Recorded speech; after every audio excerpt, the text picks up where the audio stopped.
तो इस वीडियो में हम आपको रिवीजन कराने वाले हैं साइंस सेक्शन से रिलेटेड जितने भी ट्रेंडिंग क्वेश्चन है उसका कंप्लीट रिवीजन। स्टार्ट करते हैं फर्स्ट क्वेश्चन से। पहला क्वेश्चन है the plant cell wall is primarily composed of.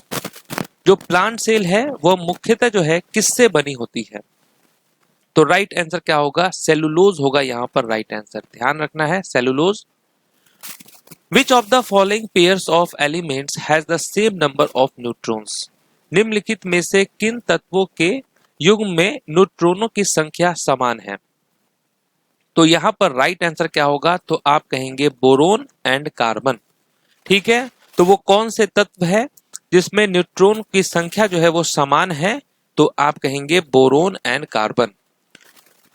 कौन सा जानवर इंफ्रासाउंड के माध्यम से संचार करता है? इंफ्रासाउंड के माध्यम से कौन सा जानवर जो है वो संचार करता है, कम्युनिकेट करता है? तो आप कहेंगे राइनासोरस। राइट आंसर क्या होगा? राइनासोरस। अंडे उत्पादन के लिए किस प्रकार के पोल्ट्री पक्षियों को पाला जाता है? Which poultry birds are farm to produce eggs. तो किस प्रकार के होते हैं?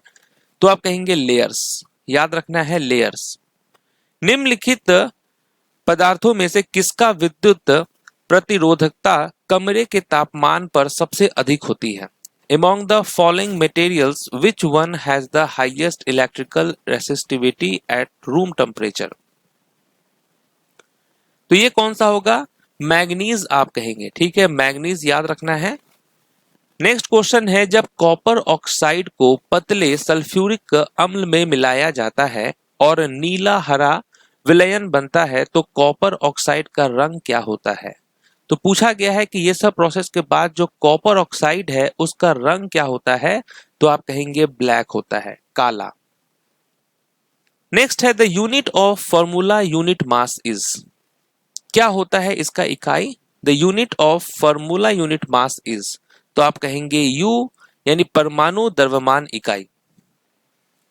जब किसी तरंग का आयाम, ठीक है, यानी एम्पलीट्यूड बढ़ता है तो निम्न में से क्या बढ़ता है? Okay, which of the following increases when the amplitude of a wave increases. तो आप कहेंगे एनर्जी ऑफ द वेव। क्या बढ़ता है, इंक्रीज होता है? तो तरंग की ऊर्जा बढ़ता है।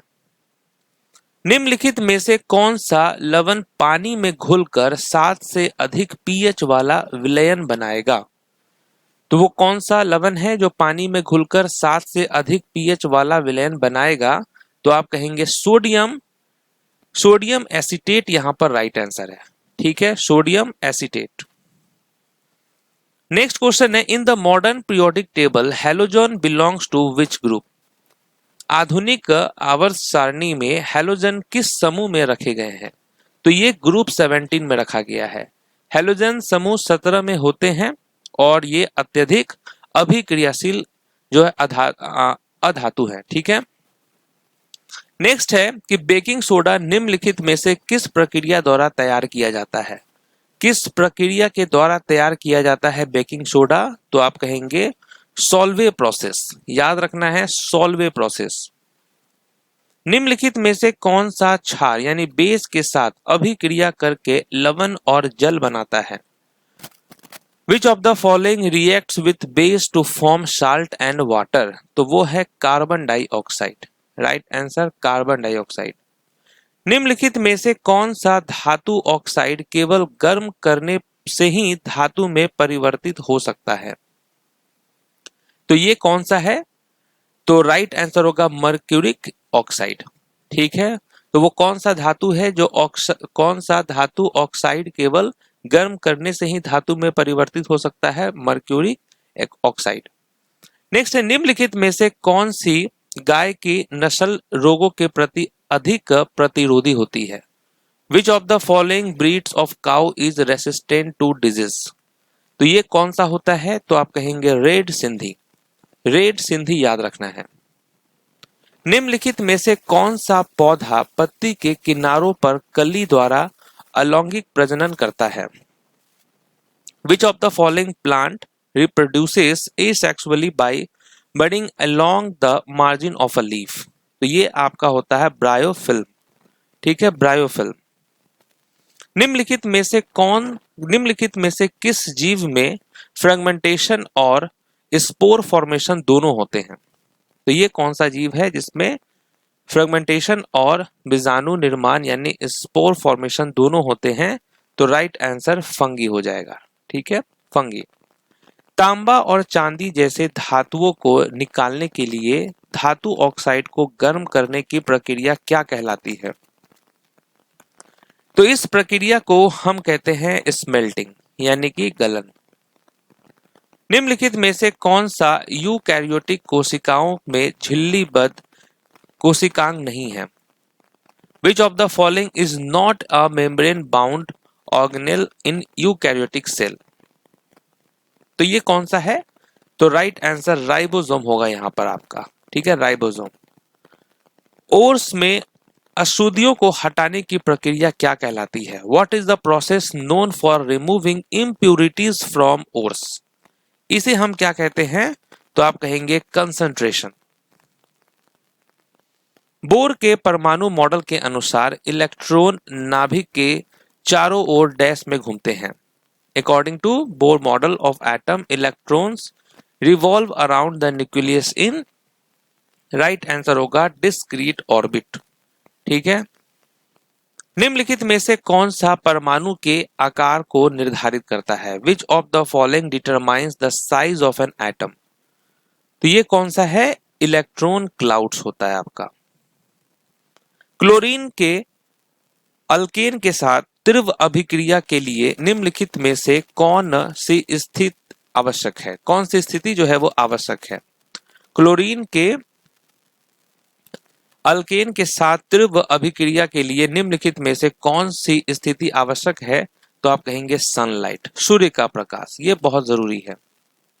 निम्नलिखित में से किस धातु का शोधन आसवन यानी कि डिस्टिलेशन द्वारा किया जाता है?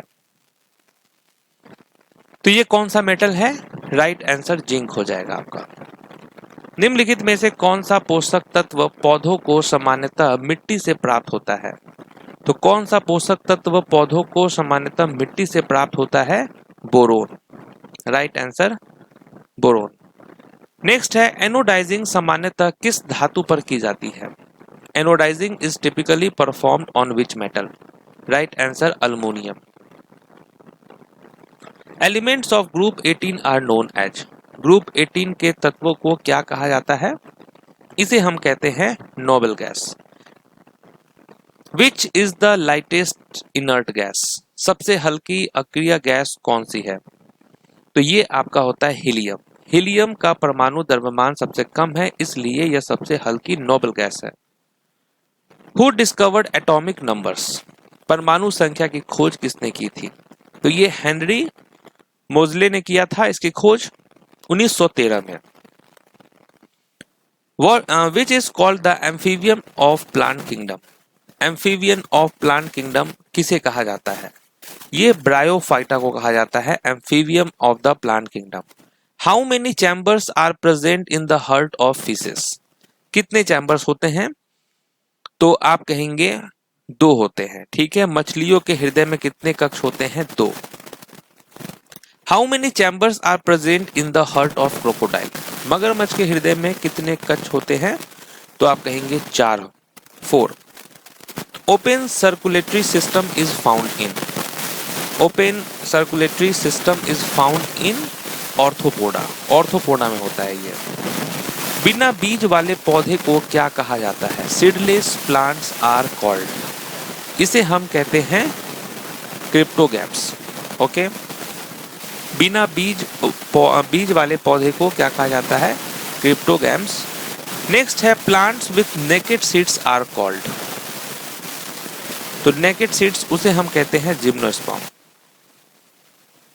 Cell wall of fungi is made up of. कवक की कोशिका भत्ती किसकी बनी होती है? किसकी बनी होती है? तो ये काइटिन की बनी होती है। कालाजार इज कॉज्ड बाय। कालाजार रोग किसके कारण होता है? तो ये किसके कारण होता है? प्रोटोजोआ के कारण। Dengue fever which decreases in the human body. Dengue बुखार में शरीर में किसकी कमी हो जाती है? डेंगू में प्लेटलेट्स जो है वो घटने लगता है। Who discovered the malaria parasite? Malaria परजीवी की खोज किसने की थी? मलेरिया परजीवी की खोज जो है ये रोनाल्ड रॉस ने किया था। Unit of power of a lens is? Lens की शक्ति का मात्रक क्या है? यूनिट क्या है? Dioptre. Who discovered the positron? Positron की खोज किसने की थी? इसकी खोज कार्ल एंडरसन ने किया था। Who discovered the nucleus of the cell? कोशिका के केंद्र किसने की थी? इसकी खोज किया था रॉबर्ट ब्राउन ने। Adding impurity to semiconductors is called? Adding impurity to semiconductors is called doping. Which noble gas is called stranger gas? किस अक्रिय गैस को स्ट्रेंजर गैस भी कहा जाता है? तो ये हम जेनन को कहते हैं। Urea is mainly found in? मानव शरीर में यूरिया का निर्माण मुख्य रूप से कहाँ होता है? तो ये लीवर में होता है। Through which method of cell division are the diploid chromosomes divided into haploid gametes? Cell division के किस तरीके से डिप्लॉइड क्रोमोसोम को हैप्लॉइड गैमेट्स में बांटा जाता है? तो आप कहेंगे मियोसिस। नेक्स्ट है कि when a thick glass slab is placed over printed matter the letter appears raised, this is due to? तो ये किसके कारण होता है? मोटी कांच की स्लैब रखने पर अक्षर जो है वो ऊपर उठे हुए क्यों दिखाई देते हैं? इसके पीछे का रीजन है रिफ्रैक्शन ऑफ लाइट। नेक्स्ट है जल और पोषक तत्व मिलने पर शैवाल तेजी से किस प्रक्रिया से बढ़ते हैं? किस प्रक्रिया से ये बढ़ते हैं? तो आप कहेंगे फ्रेगमेंटेशन प्रक्रिया से। क्लोरीन का परमाणु द्रव्यमान भिन्नात्मक क्यों होता है? The fractional atomic mass of chlorine is due to which of the following? तो आप कहेंगे प्रेजेंस ऑफ आइसोटोप्स। निम्न में से कौन सा पादप ऊतक प्रकाश संश्लेषण करता है? निम्न में से कौन सा पादप ऊतक प्रकाश संश्लेषण करता है? तो ये आप कहेंगे क्लोरेनकाइमा। मटर का पौधा अन्य पौधों पर चढ़ने के लिए किस संरचना का उपयोग करता है? जो मटर के पौधे होते हैं वो अन्य पौधों पर चढ़ने के लिए किस संरचना का उपयोग करता है? टेंड्रिल्स का। ओके। नेक्स्ट है निम्न में से किसकी अम्लता सबसे अधिक है? Which of the following has the highest acidity? तो ये आपका लेमन जूस होता है। ठीक है, तो यहाँ पर हम लोगों ने साइंस के ट्रेंडिंग क्वेश्चंस का रिवीजन किया है। बाकी और टॉपिक आप कमेंट करते रहिए, वीडियो बनेगा। अब मिलते हैं नेक्स्ट वीडियो में, तब तक के लिए ऑल द बेस्ट।